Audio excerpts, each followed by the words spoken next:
Hi guys! Ngayon tuturuan ko kayo kung paano i-download tong game na to. So marami nagtatanong sa akin kung paano to ma-download.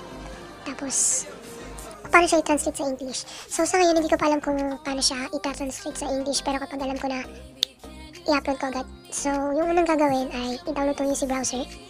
So lalagay ko na lang yung link dyan sa may description box. O kaya naman, download nyo na lang mismo sa Google Play.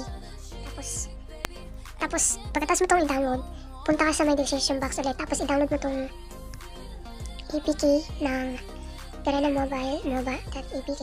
Yan. Nalagay ko na lang siya sa description box ulit.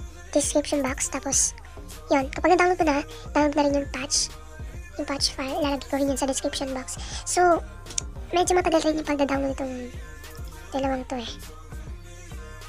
So, yun na. So, kapag na-download mo na yan, kita nyo naman. Delete ko lang itong isa kasi na doble. So, yan.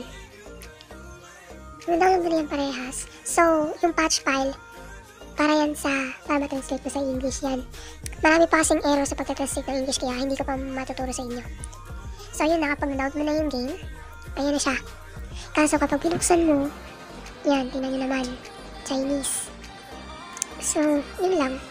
Salamat sa panonood. Subscribe, like, saka comment kapag meron kayong problema na, o kaya may tanong kayo. Yun lang.